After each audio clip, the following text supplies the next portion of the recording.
right, so welcome back, everyone. Thanks so much for tuning in. Today, I'm super excited to introduce Rob Cabrera. He's an Emmy Award winning artist and a dear friend and mentor of mine. I've known Rob since I was, a child, so he's taught me all the bells and whistles to art and everything I know today. So, Rob, how you doing? I'm doing fantastic, Eshan. Thanks for having me on. Oh, thank you so much for coming on. Yeah, And so we'll just delve right into it. sure. So Rob, you're an Emmy Award winning artist. So what was your creative process to winning an Emmy Award? Well, I'll tell you this: when the thing that I won an Emmy for, I definitely was not thinking about awards or anything. I was just thinking about getting the shots animated within the deadline because I only had 3 days to do it, and it was a piece that I did for NBA basketball in conjunction with Fox Sports and the Miami Heat, and but the thing is that it was something that I had to animate fairly quickly, and so I wasn't even thinking about that. And after I delivered the whole package, I've kind of forgot about it because it wasn't going to air for a while, and then it wasn't until many months later that they said, "Oh yeah, by the way, we're considering to submit this for an Emmy," and I was like, "Oh, okay," and again, I've totally forgot about it because the whole process of nomination and submitting things, it takes a while, and then come Emmy time, I found out we won. So I was like, okay, cool, that's awesome. But it certainly wasn't, at the forefront of my mind while I was doing the animated work. It was. I always think work first. Make sure that I'm doing as great a job as possible in the time frame that I have, and then anything else that comes of it, that's gravy. Right, right. I mean, Mhm. in terms of, I know you said you were focusing more on, just meeting the deadline and focusing on the work itself as opposed to, the awards. But I mean, is there a sort of like qualification, like in terms of like getting into the Emmys? Like, is there certain requirements that a project has to meet to get into it, or? From what I understand, and I could be wrong, but from what I understand, one of the major qualifications is whatever it is that you're submitting for, it has to have aired on television, like Okay, on an okay, actual television network, television channel. It has to have aired because it's the motion. It's the Association of Motion Pictures and Television. I think that's right. But I know that television is part of the actual title of the Emmy, so it's in there somewhere. So it's one of those things that it has to air on TV, and then after that, there's like a lot of other criterias, and then you also have to be a member too in order to nominate. okay, Uh, okay. anything that you create. So it's a process. It's not something that just anybody can go in and Yeah. just throw their hand in there. I mean, but yeah, I mean, I'm fortunate to have had that opportunity. I'm eternally grateful, for Fox Sports and NBA basketball and the Miami Heat organization for trusting me to deliver that kind of work for them. Um, but yeah, that's essentially it. Right. Okay. Excellent. Mhm. So that leads to the second question. So, who is your favorite artist and why? Oh my goodness, that's I'll tell you this. It really depends on the discipline that we're talking about. I mean, if we're talking about comics, I mean, I've always loved Jim Lee's work. I love his work. It's a very sort of Renaissance style of art, which I always resonate with. But if we're talking about classical art, I had to say my favorite is Claude Monet because his paintings, they just make you feel, they make you feel like you're there. And even though he's an impressionism painter, but even though His paintings are not exact. They're not exact. Like if you look up close, they look like little blobs of paint. He still captures the feeling of being in a place. And one of my favorite places in the entire world is in Paris, France. It's the Tuileries park there that they have, and it's so gorgeous. And the paintings that he's done Right. from that area, it makes me feel like I'm there. And in one of our other rooms, we have this huge painting of the Tuileries by Monet, and I look at it and I get lost in it, because he just had a way of really capturing the area that he was in with just the color that he was sampling. He would look at it, he would mix it, and then he would dab it onto the canvas. So Monet, Right. that's my guy. That's awesome. Awesome. Mhm. Okay, so how has your storytelling methods changed over time? Because I know from your early days, with the Silo Roberts comic strip, and now you're Mhm. even creating your own VR projects currently. So, is there, Yes. is there a new way that you approach your projects like nowadays? That's a really good question, because when I was doing Salo Roberts, that was in the early 2000s, mid aughts. I guess that's what they're calling the 2000s, right? The aughts, or the Yeah. 2000s. But Silo Roberts ran from 2003 to 2006. So it, the storytelling method that I had to be very comic strip like, four panels, and the first three panels set up the joke and the punchline in the fourth. uh and from there I evolved into storyboards, because I went into animation. I went to school for animation and visual effects, and I got my master's degree in that. So I was doing a lot of cinematic things that dealt with those kinds of storyboards. So nowadays, I'm working on a couple of different projects. Two of them happen to be graphic novels. So I've gone back to comics in a sense, but I have that whole animation cinematic training. So a lot of my comics now are starting to look more cinematic. And they're starting to take on the grand scope of what cinema can do with shots. And then in regards to VR, VR it is a completely um, new way of storytelling, because you could still think in terms of having a cinematic look, but you also have to consider the entire space, and you also have to consider that the the audience is going to be inhabiting in that space, and you have to give them something to look at everywhere, not just where you want them to see. You have to make everything interesting. So it's more about creating an interesting environment and having interesting things happen in there, and then try to direct the audience's attention to where you want them to go. But it's challenging though, because when you're in a virtual environment, I mean, yes, the action could be happening here, but they might want to keep looking at that tree over there.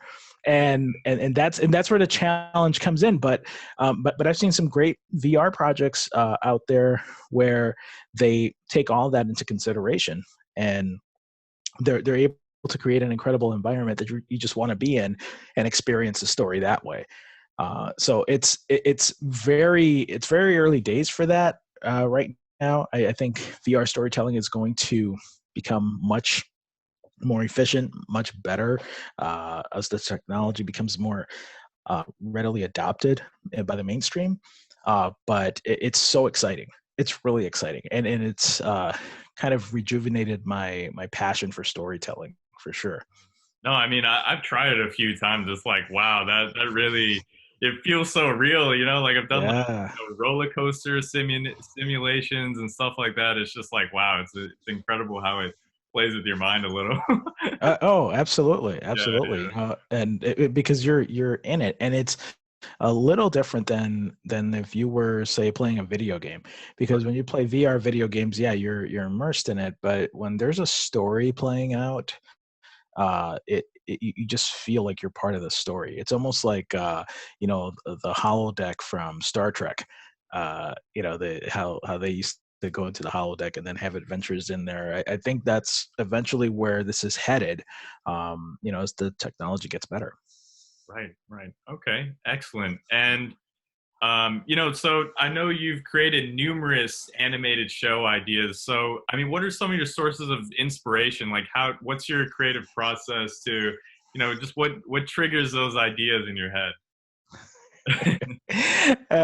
Oh my goodness, I get so many ideas. And then I pitch like a small fraction of the ideas that I get. But honestly, what inspires me is just observing people, observing the world, observing kids and how they interact with each other, how they interact with their parents, and what the dynamics are in those relationships. And so those sorts of things have always informed everything that I've created. Like in Silo Roberts, I mean, my life inspired that one. The animated short that I won awards with, Monica, that was inspired by interactions I've seen with like big sisters and their little brothers. And that's essentially what the whole short is all about. It's like the big sister being annoyed with the little brother, but if little brother's in trouble, big sister's going to step up, and that was essentially what that short was all about. But that's what inspires me. I observe people, I observe life, and I abstract that to create a really cool story. And the couple stories that I'm working on now, it's definitely inspired by that, and just people that I encounter, and also things that I overhear. Sometimes pre-pandemic, I would be like at a place like a coffee shop, and then I would overhear people talking about their situation at home, and I would imagine what that's like, and in the imagining, that's where I get the story ideas. Right, right. No, that's fantastic. So that Yeah. leads us to the next question. I've known you've had like experience working, for a studio in LA, and now you have your own business, Creative Squirrels, which Hmm. I'll leave in the comments, the website. So Yep. like, what was the difference between working like on an LA studio project as opposed to being in charge of your own creative projects? Like, what was that contrast like? Well, working in a studio, that dynamic is really cool because you can learn a lot from a lot of other people, and but it's more focused, that you're more focused on what you're doing. I'm a story guy, so I was more focused on storyboards and making sure that those were reading correctly, and then other colleagues would. It's like we would help each other out, make beat the story into shape and make it as good as it can be. When I set up my shop down here in South Florida, Creative Squirrels, it became more of a client driven type of operation, and I was producing a lot of different things for a lot of different clients. I was producing videos, I was producing artwork, I was producing logos, I was producing branding, a lot of different things wasn't necessarily what I was doing in the studio in LA, but it was very much all encompassing. And so and I'm glad that I had that experience to do it. I mean, I certainly it had a blast creating a lot of those things that I got to create, but it really was a different track. It wasn't the same thing. It was more broad as to what would come in through the door. If a client needed something, I would have to serve that specific need. Whereas in a studio situation, it's more like you're in one department. So I wasn't exactly animating things, but I was storyboarding them out with the intention that someone else needed to animate this that I was storyboarding.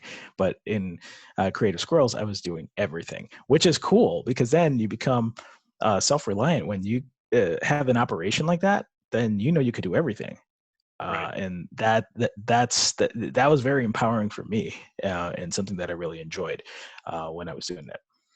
Right. Okay. Excellent. Hmm. And All right, so and basically, kind of the last closing question here. So, what is the future of art, and what is your advice to budding artists who want to work in this new environment that we're currently in? Oh, that's a great question.